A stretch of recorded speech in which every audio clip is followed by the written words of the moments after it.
Bonjour à tous et à toutes et bienvenue à notre rendez-vous quotidien consacré à la méditation de la parole de Dieu. En ce jour du lundi 30 août 2021, vous faites bien de vous connecter sur cette chaîne. C'est le temps consacré à la halte spirituelle pour la journée. L'évangile est un extrait de Luc au chapitre 4, versets 16 à 30. Vous l'avez remarqué, je porte un t-shirt en ce temps estival où en Afrique, c'est tantôt des averses, tantôt le soleil, mais portant les initiales du Christ, lumière du monde, alors que le mois de Marie va s'achever.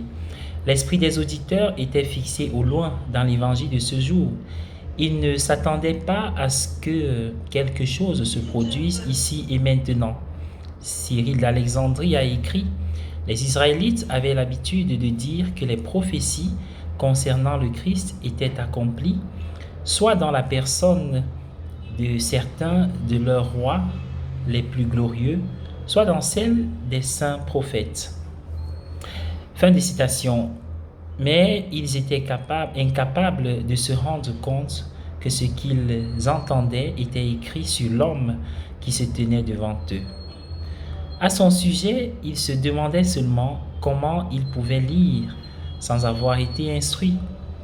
Nous pensons peu au moment présent et au lieu présent, et cela déteint sur toute personne qui se trouve être présente. Peut-on tirer quelque chose de bon de Nazareth, est-il dit dans l'Évangile? Pourtant, tous les grands maîtres religieux ne cessent de mettre l'accent sur l'ici et le maintenant. Si rien ne se passe ici et maintenant, rien ne se passe tout simplement. Imaginez tous ceux qui se sont déjà assis dans une église pour écouter un prédicateur. Ils sont encouragés par les lectures à penser au passé et par le prédicateur à penser à l'avenir.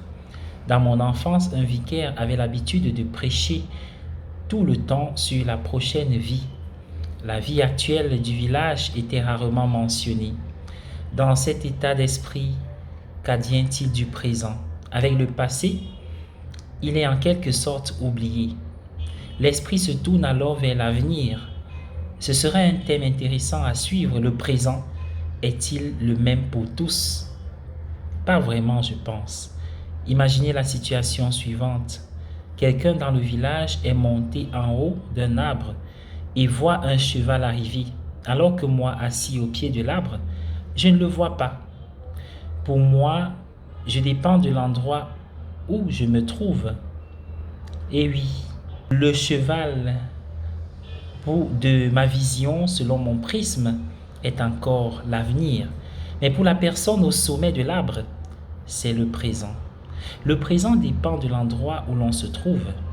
En appliquant l'image, nous pourrions dire que cela dépend du presque inexistant, du niveau de conscience de chacun.